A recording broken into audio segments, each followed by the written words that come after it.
வணக்கம். G news Tamil 24x7 செய்திகளுக்காக செய்தி வாசிப்பவர் வித்யா.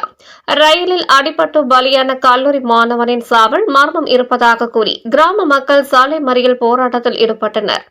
திருவள்ளூர் மாவட்டம் எல்லாபுரம் ஒன்றியம் கொமக்கம்பேடு கிராமம் மாரியம்மன் கோவில் தெருவில் வசித்து வருபவர்கள் சேகர் ரேணுகா தம்பதியினர். இத்தம்பதியினருக்கு விஜயகுமார் வயது 18 என்ற மகனும் சரண்யா என்ற மகளும் இருந்தனர். விஜயகுமார் ஆவடி வீராபுரம் பகுதியில் இயங்கி வரும் வேர்ல்ட் டெக் என்ற தனியார் கல்லூரியில் பிகாம் முதலாம் ஆண்டு படித்து வந்தார். இந்நிலையில் கடந்த 25ஆம் தேதி மாலை வீட்டில் கோபித்துக் கொண்டு விஜயகுமார் வெளியே சென்றார். அன்று இரவு அவனது செல்போனில் பெற்றோர்கள் தொடர்பு கொண்டு வீட்டிற்கு வருமாறு கூறினர்.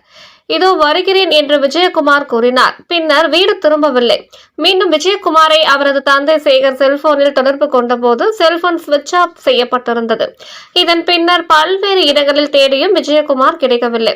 இது குறித்து விஜயகுமாரின் தந்தை சேகர் வெங்கல் காவல் நிலையத்தில் கடந்த 26ஆம் தேதி புகார் செய்தார். இந்நிலையில் வெங்கல் காவல் நிலைய போலீசார் மெயின் மிஸ்ஸிங் என்ற பிரிவின் கீழ் வழக்கு பதிவு செய்து காணாமல் போன கல்லூரி மாணவனை வலை வீசி தேடி வந்தனர். இந்நிலையில் கடந்த 26ஆம் தேதி நெமிலிச்சேரிக்கும் திருநின்ற ஊருக்கும் இடையில் ரயிலில் அடிபட்டு ஒருவர் இறந்து கிடந்தார். எனவே அவரது உடலை திருவள்ளூர் ரயில்வே போலீசார் மீட்டு மருத்துவமனைக்கு கொண்டு சென்றனர். இது குறித்து ரயில்வே போலீசார் வழக்கு பதிவு செய்து பல்வேறு கோணங்களில் விசாரணை செய்து வந்தனர். இந்நிலையில் காணாமல் போன கல்லூரி மாணவனின் உடலாக அது இருக்கலாம் என வெங்கல் காவல் நிலைய போலீசார் கருதினர். எனவே விஜயகுமாரின் பெற்றோர்களை அழைத்துக் கொண்டு திருவள்ளுவர் அரசு மருத்துவமனைக்கு சென்று அங்கு ரயில்வே போலீசாரால் பாதுகாப்பாக வைக்கப்பட்டிருந்த பிரேதத்தை காண்பித்தனர். உடல் 2 துண்டாகி இறந்து கிடந்தது விஜயகுமார் தான் என அவனது பெற்றோர்கள் உறுதி செய்தனர். இதன் பின்னர் பிரேத பரிசோதனை செய்து இன்று விஜயகுமாரின் பெற்றோர்களிடம் போலீசார் உடலை போலீசார் ஒப்படைத்தனர். இந்நிலையில் இன்று மாலை உடல் அடக்கம் செய்ய உரிய நடவடிக்கையை விஜயகுமாரின் பெற்றோர்களும் உறவினர்களும் மேற்கொண்டு வந்தனர்.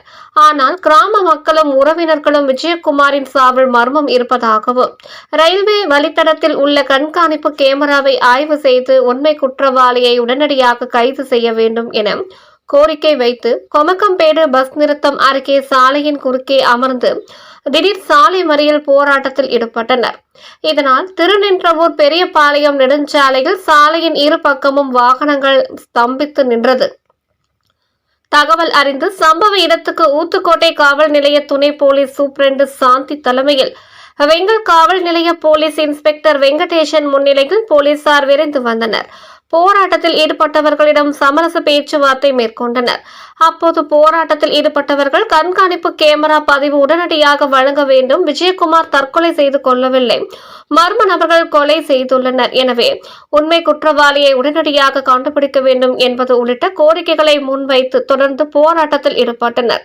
எனவே பொதுமக்களின் கோரிக்கை நிறைவேற்ற உரிய நடவடிக்கை எடுப்பதாக போலீசார் உறுதியளித்தனர். இதனை ஏற்று பொதுமக்கள் அமைதியாக கலைந்து சென்றனர். இப்பிரச்சனையால் இப்பகுதியில் சுமார் 2 மணி நேரம் போக்குவரத்து பாதிக்கப்பட்டது.